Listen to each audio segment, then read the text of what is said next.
আসসালামু রাহমাতুল্লাহ। আজকে আমাদের কাছে একটি ফোন আছে নোট 9 যেটা রেজিস্টার্ড কন্ডিশন ছিল। মাঝে, মাঝে চালু হয়, বন্ধ হয়।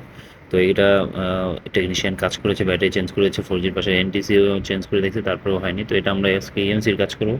তো এর জন্য আমরা প্রথমে বোর্ডে তেমন কাজ করা হয়নি, ইএমসি বা রিবুট করা হয়নি। তো আমরা আগে ইএমসিটা খুলবো। এটা পেস্টেড, ব্ল্যাক পেস্টের মধ্যে দেখতে পাচ্ছেন মাইক্রোনের ইএমসি দেওয়া। তো প্রথমে আমরা খুলে এটা ক্লিনিং করে নিলাম। আগে বোর্ডটাকে ক্লিনিং করে নিলাম, দেন আমরা আইসিটাকে ক্লিনিং করবো এবং লাগাবো, দেখবো এটার কন্ডিশন কী। তো বোর্ডের কাজ মোটামুটি শেষ। এবার আমরা এমসিটা ক্লিনিং করব। এমসি ক্লিনিং করার পরে দেখবো এটা কানেক্ট হয় কিনা। তো এটা কাজ করেছি আমরা জ্যাটেক দিয়ে। জ্যাটেকে আমরা কানেক্ট করছি। তো প্রথমে কানেক্ট হচ্ছিলাম, পরে ভোল্টেজ কম বেশি করে দেওয়ার পরে কানেক্ট হয়েছে। তো দেখতে পাচ্ছেন সব পার্টিশন শো করছে এবং ফার্মওয়্যার ইনফরমেশন শো করছে, কিন্তু এখানে সমস্যা দেখাচ্ছে হেলথ। হেলথ হচ্ছে এমএলসি দেখাচ্ছে 70% ইউজ হয়েছে এবং এসএলসি অ্যাক্সেস দেখাচ্ছে। তো এখন যেটা করবো সেটা হচ্ছে আমরা প্রথমে এটা একটা ডাম রিড করে নিব। ডাম এবং সিকিউরিটি রিড করে এটাকে আমরা হেলথটা রিপেয়ার করার চেষ্টা করবো। হেলথটা রিপেয়ার হলে ডাম আমরা রাইট করে পিসি দিয়ে এটা একটা ফাইল দিয়ে দেবো, তাহলে আশা করি ফোনটা আমাদের রান হয়ে যাবে। তো প্রথমে আমরা যেটা করছি সেটা হচ্ছে আমরা ডামটাই রিড করে নিচ্ছি, দেন আমরা সিকিউরিটিকে রিড করবো। তবে নোট 9-এ কিন্তু আপনি ডাম রিড করতে না পারলেও কোনো সমস্যা নেই, শুধু কনফিগার করে আপনি পিসি দিয়ে ফাইল দিয়ে দিলে, অথেন্টিক ফাইল থাকলে আপনাকে 100% ফোন অন হয়ে যাবে। তো যেহেতু আমাদের কাছে ডাম্প আছে, তো আমরা ডাম্প রিড করে দেবো। তো এখন যেটা করছি সেটা আমরা পার্টিশন করলাম। পার্টিশন করার পরে আমাদের এটা 10-10 হয়ে গেছে আলহামদুলিল্লাহ। তো তার মানে আমাদের এটা চেঞ্জ করতে হবে না। তো প্রথমে আমরা যেটা করেছি কনফিগার করেছি, খুবই গুরুত্বপূর্ণ, এটা আপনাকে বুট কনফিগার করতে হবে।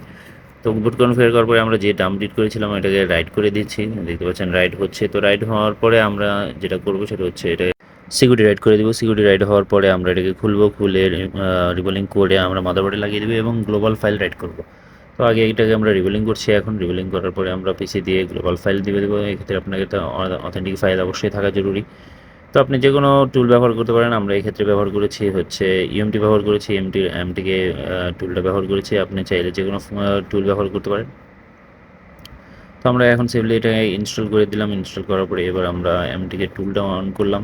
টুল অন করে আমাদের কাছে একটা ফাইল আছে, যে ফাইল দিয়ে আমরা এর আগে অনেক ফোন রিপেয়ার করেছি। তো এরকম একটা ফাইল, এগুলো অ্যাভেলেবেল, এগুলো কোনো সমস্যা নেই, আপনি পাবেন। তো আমরা গ্লোবাল ফাইল রাইট করে দিচ্ছি। গ্লোবাল ফাইল রাইট করার পরে আমরা দেখব ফোনটা আমাদের অন হয় কিনা। আশা করি অন হয়ে যাবে, যেহেতু হেলথ রিপেয়ার হয়ে গেছে। তো চলুন দেখা যাক। তো আমাদের ফাইল রাইট হয়ে গেছে। তো এবার আমরা মাদারবোর্ডেরটাকে একটু কোল্ড করে নিচ্ছি। কোল্ড করে আমরা সেটআপের সঙ্গে লাগিয়ে দেখছি ফোনটা কি অন হয় কিনা। তো দেখতে পাচ্ছেন চার্জিং লোগো চলে আসছে। তো আলহামদুলিল্লাহ ফোনটা আমাদের অন হয়ে গেছে। তো দেখতে পারলেন আমরা খুব সহজে আপনাকে দেখানোর চেষ্টা করলাম যে এমটিকে ফোনগুলোকে আপনি কীভাবে রিপেয়ার করতে পারেন।